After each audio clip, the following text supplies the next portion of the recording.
sukmen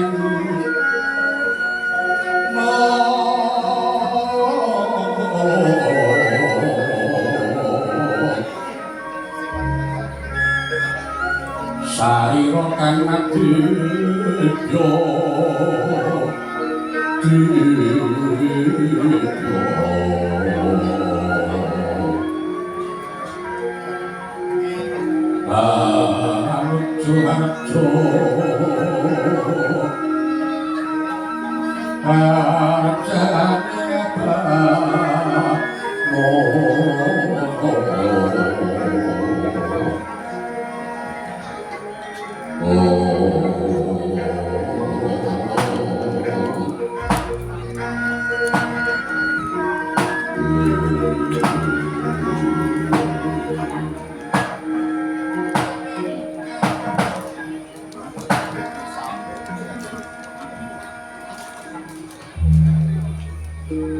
jagat manis para wayah para jagat obune kula wonten ing Madyapada Prating Belahan Koko Prabu Mandura dereng tanuralu paduka dereng kimarun ingkang ngaturaken segah haputan kanglampun sata nata ingkang prayogi sasampunipun menggah kanthi sepeda warna pripati ngaturaken pasehan ana kelan duwit pangapunipun ing lain pikatun wonten karsa paduka njeng Koko Prabu Mandura jagat dewa Ndara Kiai sakalangkung katejo kali murda sing ana kranipun Yai Prabu ingkang mentah dhateng Rakanta ing Mandura kacadhong kanthi sekali kapetelaken wonten ing wadya kacancang wonten ing puncaking weni mugi saged andadosa radaging kajuaranipun ingkang Raka Mandura lan ingkang saking pamujinipun Yai Prabu kasembuh pengayomaning Jawata lurus raharja rabdanipun ing Raka Mandura boten wonten alangan setunggal napa kejawi menika Yai salam taklim saha astutinipun ing neraka sae katur wonten sanipun Yai Prabu kula waran ing panganti kula sanget kapundi wonten sapa paring pangesawanipun Koko Prabu saged andayana kandhan mateng mripatipun sakutuban samangki mugi kasekecapno antinipun pinarak lenggah Koko Prabu Yai sampun boten kirang prayogi manjur yen najan ing bapa ing kepadhan mugi tinebih kowe bebedu rawuh paduka nggih Prabu kepareng ing bapa ing prasa jenengan ngaturaken pasegan para krami raharja nggih kepareng rawuh wonten ing setinggih Binakurata negari Ngastina nggih Paman Harya awit pangestunipun Paman Harya lulus boten mangke alang setunggal menapa kejawi saking nika panabekti kula kadul Paman inggih antos nuwun dene kalenggan menika Anggir Prabu pareng ngaturaken panabekti kula dherekaken jarak sami-sami Gandha berjujuk mangan-mangan slikur dina kamana tentu kula prikantun buntuting slikur Allah najan itu bapak supaya mengget pareng ngaturaken perbagi panakrami sami panggih kawijengan nggih rawuh wonten setinggil Binakurata negari Ngastina kula nak niki ya saking pamujinipun bapa penembahan boten manggih arus tunggal napa widodo lampah kula wonten negari Ngastina syukur boten sewu dipun prayogaken nggih sampun boten kirang prayogi wansu wonten kalasanipun Koko Prabu Mandura kondur dipun Yai Prabu Kandhati Yai sangat ngaturaken panuwun ingkang upami persasat negari ino kadidini kadidikan mungkin saya bapak samud lumaju yang sakit terlalu patiko dan pengolahan pengolahan keseman penangin puluh anggaran tu rawit pun pokok menikah bidani pun kadidini angentosi umamani wakil temsil mintai kabus pengolahan pokok menikah dari panggal 10 bidani pun tetap perlimangan itu anu kasabuti lebu namun saksalipun saksalipun pokok rabu sampun rabu penangkan rokok katus panjang pulau yar padang rawan rausi malaku pindanipun kadidini lumampah wanci pangrok papak oktor sewu awit saking pantuti pulau silamun jeng pokok rabu ingkang kedugi saged punawa dados kali damar pokok malaku ingkang meratem yakun pangersanipun jeng pokok rabu ini kalangan itu sangat kelompok bagi mangasuh rabu patiko pokok rabu mandulu ini najan ingin rokok ing mandulu yagun pangaksanipun yang rabu ini semurang dan angin pulau minangkani rokok dados pamudutipun yang rabu dawanipun sakmangke ing rokok sampun minangkani rokok dados kepanipun yang rabu nunggu wonten wigatos sing karsa ing kados pundi sawang lajeng kula punyang baraken mobil saged kawedharengan kathah nanging mobil menika kaanggep padi monggo to kula dherekaken manjing wonten ing bangsal pengrawit rembagan Caturmitra kaliyan ingkang raka ing Mandura Yai Prabu lemlerang yang ingkang driya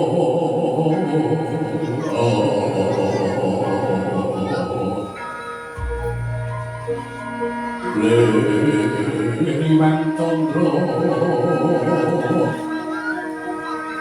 katangan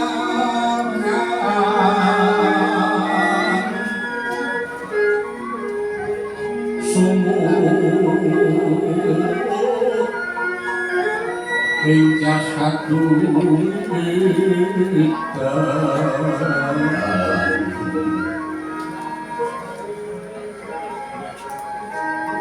limut kadyakaning lucu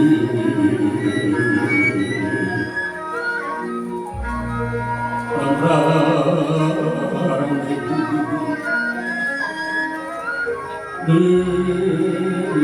dia mana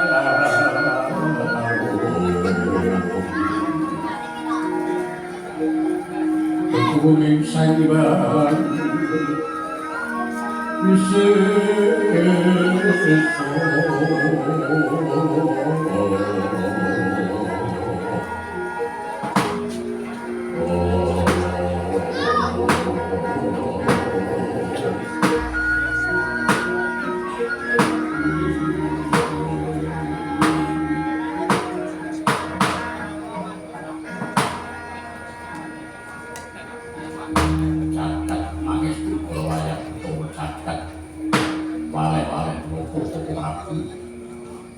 makepukan kalian jongko jangkaling timu putraking jagat kauling poro brakolo sili ing jagat tadi wonten perang ageng ing kaping sekawan sebat perang karo Tunduk Joyo Dandut pertandinganipun Kurawa lan Pandhawa saking Kalawastu tumapak wanci menika sampun dadi anyakati madosi perang ageng karo Tunduk mongko kalengan niko kabar subadi Koko Prabu Sita Krishna mahasting asamun lekaken hati Koko Sari wonten ing Bali Kambang Lampawarta ingkang kula tampi sinten ing antawisipun Kurawa menapa dening Pandhawa ingkang saged juga anggenipun Koko Sari Koko Prabu Krishna sasat menika saged nampi kagrahan kala mesinipun ingkang saged amungu menika mesti kemawon lajeng dipun ayomi kaliyan Koko Prabu Krishna upami Kurawa ingkang saking ingkang lan dipun ayomi Koko Prabu Kresna tentu ing wijang Kurawa badhe wulbuhanipun panggul badhe tumpes abis tanpa sisa pramila daya-daya badhe kurawaken angin di Koko Prabu Baladewa menika kadangipun medhot Koko Prabu Kresna ingkang mekaten kula nyuwun dhateng Koko Prabu wonten suka lami dalem keparwa Koko Prabu ingkang kalirani amu dhateng Koko Prabu Kresna menika Koko Prabu ingkang mekaten keparwa ingkang rayuwun dalem pernikahanipun Koko Prabu Pandhawa mugi saged dados pacaring anak kula Koko Prabu jagat diwa Bathara samendang sampun boten badhe karampet menapa ing dados pangandikanipun Yai Prabu ing Raka Ngandura sampun saged nampi kanthi prawaca Yai bilih kepala leres menawi kalenggan menika Yai Prabu Kresna keteki tapa sare wonten ing Bali Kambang nggih lan babagan Yai Prabu Duryudana mundhut supados ingkang Raka Pandhawa supados nggugah dhateng Yai Kresna anggenipun tapa sare nuwun sewu mangke piye Yai mangke piye ingkang dipun kersaken kados pundi Koko Prabu inggih krana menawi kula dipun dangu bab umadosing perang Baratayuda monggo keparenga Yai Prabu nalusur naliti bijak langkung rumiyin sing dadi dadakaning perang Baratayuda niku napa jalane sapa mendi menika dipun padosi rumiyin Yai nuwun sewu ingkang sami milik merga weruh wujudan ingkang melok kekasan padha malak menika gumularing kamukten negari Ngastina. Nah, mongko jagat saisinipun sampun nekseni bilih negari Ngastina menika rumiyin tilaranipun Paman Prabu Pandhu Dewanata. Nggih. Menika cetha kedahipun para Pandhawa ingkang resminipun ndarbeni kedahipun Yai Prabu menika nglenggahi dharmane Manindra mangsulaken negari Ngastina dhateng para Pandhawa. Lan malih Yai Prabu nglenggahi negari Ngastina menika sampun mapinten-pinten taun upaminipun Yai Prabu menika nglilakaken bumi Ngastina dhateng para Pandhawa menika sampun rep ngibaratipun tiyang mukti gentosan ngaten Yai. Menika kula kinten boten badhe wonten kedadosan perang kadang. Monggo Yai. Ingkang naminipun perang menika wengis. Perang menika wengis saestu. Para kawula ingkang boten mangertos pojok klareting lampan mesti kemawon badhe kasempyok ing aladan lan ugi negari sakiwa tengenipun kepala sedaya negari ing sak jagat menika ugi badhe raosaken bab saking kahanan awit saking dumadosing perang jagat menika utawi badhe kenging imbasing perang jagat upaminipun kados pundi upaminipun negari Mandura menika adat saben kilak lisah mentah wonten ing negari Ngamarta. Mongko negari Ngamarta nembe dipun serang negari Ngastina. Usana margi utawi dalan utawi selat ingkang kangge liwat baeta utawi prahu ingkang beta lisah menika dipun tutup. Nah, lisah kangge kabetaan lajeng angel, lenga dadi larang, bensin dadi mudah. Kabetaan menapa kemawon inggih sedaya pindah. Menika Ratu ini kaya kemawon menawi perang jagat menika dumadi regan mesti sawu mindak sing boten mindak namung bayaran yo presiden. Niku mangke kaya mawon. Para kawula tinggal saking perang jagat menika mesti kemawon sami ndelik aliyun saking perang menika. Dadi salajengipun upamya kedadosan saestu perang Baratayuda lan upami Baladewa menika dipun tanting Baladewa ki bakale melu Kurawa apa Pandhawa persajan kemawon Langkai Prabu kula atur nekseni bilih pun kakang boten badhe tumut sinten-sinten, pun kakang boten badhe tumut Kurawa, boten badhe tumut Pandhawa. Karena napa? Karena Kurawa menika nggih kadang kula, Pandhawa inggih kulit daging kula piyambak. Mongko menawi dipun nalar Baladewa ki melu Kurawa ya ora oleh apa-apa, melu Pandhawa ya ora nutup apa-apa. Lah langkung kalih kula boten tumut kemawon to Yai.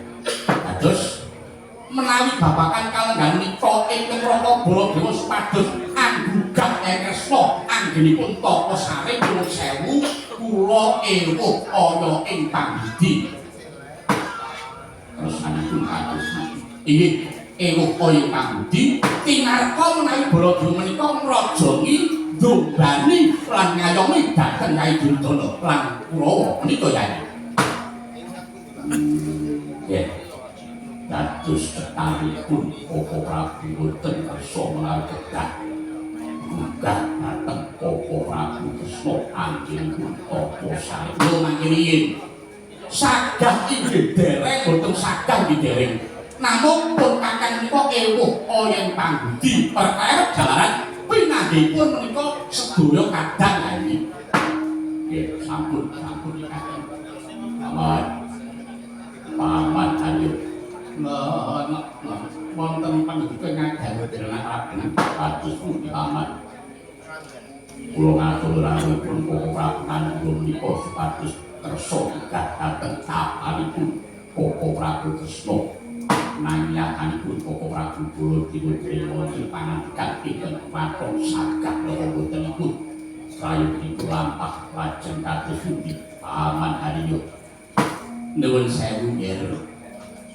Babakan badhe mungu dhateng Anggir Prabu Kresna anggenipun Tapa Sari rahin sing disuwun tulung inggih menika kadang sepuh nanging nuwun sewu semulipun kok malah ragi kakaratan.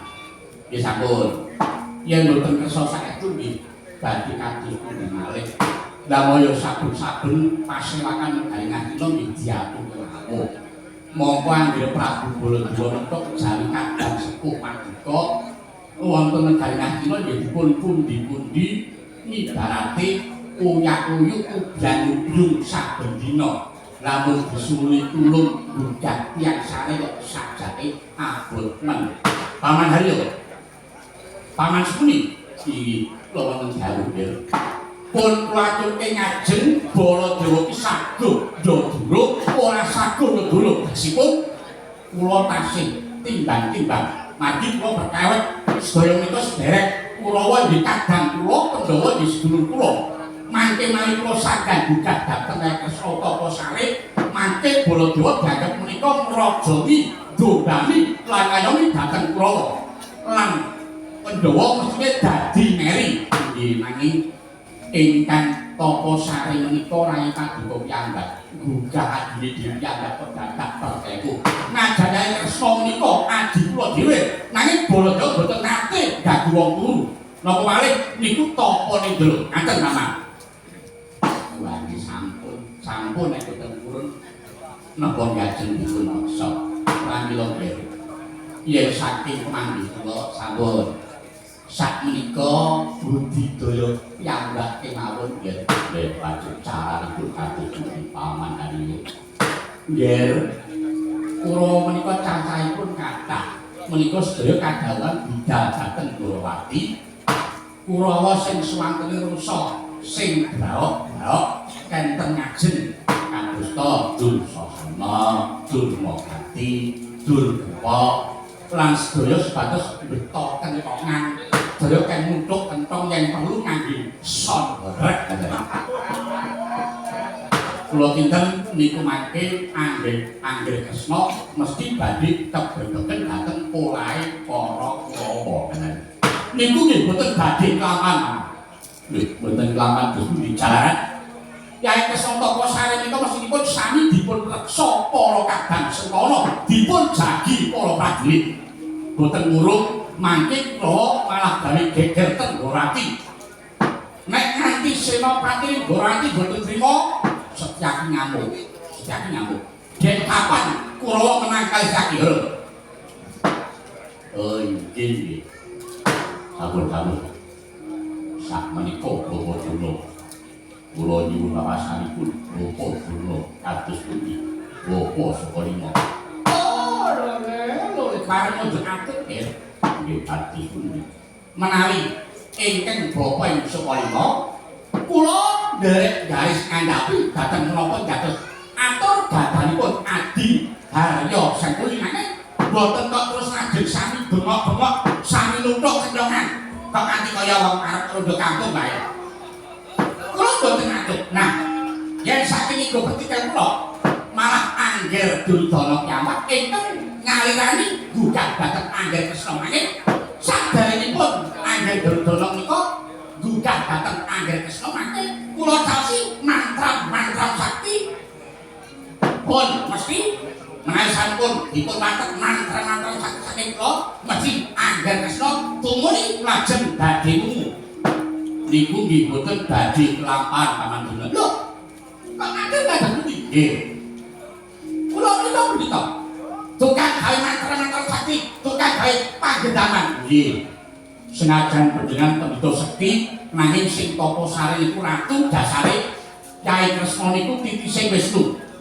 Yen semedi mesti manten pangajine, ana rupa datang dilulu, ana swara datang dilungu, ana gandha boten dinawat dados senajan golek bukan ngangge mantra sakti niku boten badhe tangi. Oh, nggih. Angger Kresna titising Wisnu ya. Terus pripun yen ngaten iki akan Durna niki bakale bucu niki. Sampun kula tak gawe kata ya. Ya, anak Prabu. Ya, kados pundi? Opo pendhita? Sakjane ngaten. Tiyang gesang wonten Bayang nika kedah dhateng Labang. Tiyang ingkang supe dhateng Labang nika tegesipun serat kaliyan gesangipun. Nuwun sewu mesinipun Angger Prabu Baladewa kantutan dhateng lelabanipun anak Prabu Duryudana. Nalikane badhe dawuh kaliyan Angger Ratu Kerawati. Nggih to? Menawi boten wonten panggantunipun tuwun idi panggalipun anak Prabu Jaka Pitana. Oh, tangan amun badhe kelampahan dawuh kaliyan Angger Ratu Kerawati. Lah menika Angger Prabu Baladewa sampun keputangan bukti lan laban kaliyan anak Prabu Duryudana. Nanging mung badhe ditunsuni suatu gugat terkait kemawon kok angel ngoten. Kok sajak aran ngoten. Paman Durna. Nuwun sewu. Nggih, terus pundi kan? Bab labane Kurawa lan Pandhawa dhateng kula Baladewa boten badhe nilai. Nek bab labuh-labuh wonten paslawungan menika sampun mimrah. Daya dinayan samat-sinamadan tulung timulung menika sampun satrepipun. Dados sampun ngantos dipun undhamana. Nuwun sewu. Bapak Durna menika pendhita kedahipun sampun prisa. Wedha ngemot wulan suci sampun nibataken yen kowe dedana yen kowe weweh ibarat kok ulungake tangan tengen nanging tanganmu kiwa aja nganti weruh. Malah yen rembug bab labuh-labuh Pandhawa niku nggih boten kurang-kurang labuhi dhateng kula. Nanging nggih boten sawetan, boten nate ngundhamana dhateng kula. Nggih.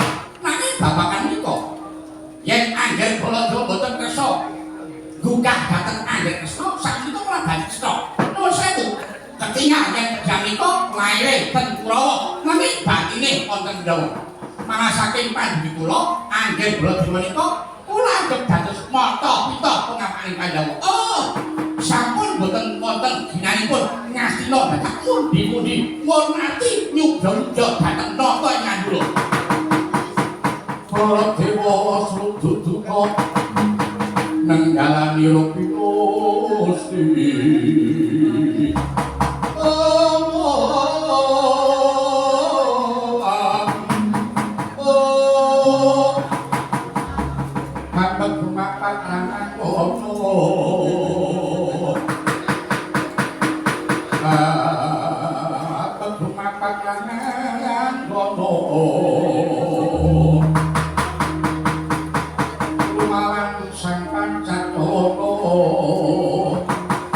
Dwi samya sarusa Tangguh sang jogo-jogo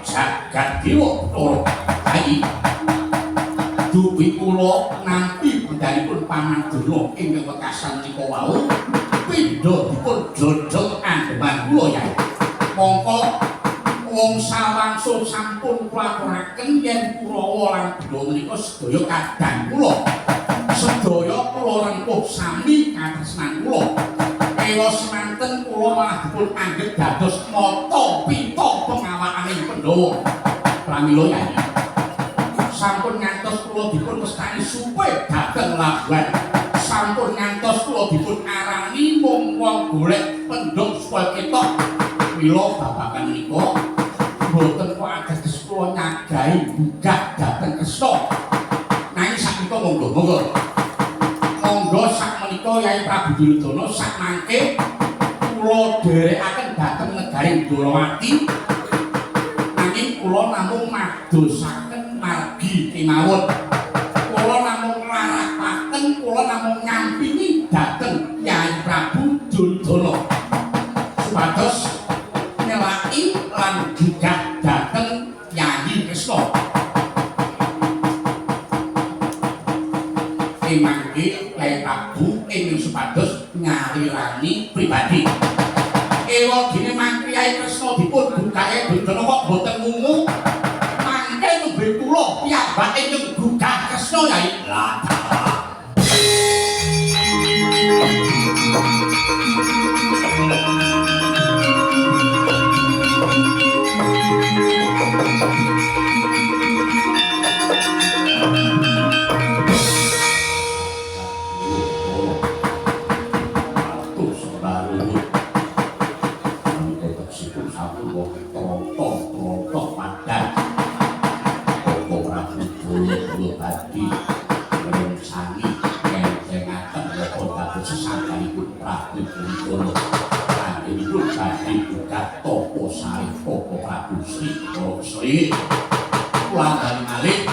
Yai Prabu Duryudana mangke ingkang ngarirani piyambak gugah dhateng Yai Kresna nggihipun Toposari ewa dene mangke Yai Kresna dipun gugah kaliyan Yai Kurupati kok boten wungu mangke ingkang raya menapa ingkang raka piyambak ingkang badhe jemangkat nggih matur selalu yen kados sakmenika Yai Prabu lajeng kula aturi tata-tata senajan ing raka Mandura dimedhali tata-tata siagane enduk kantun ngarak Demang Dasuka ingkang raka nyuwun pamit nggih dherekaken kasuk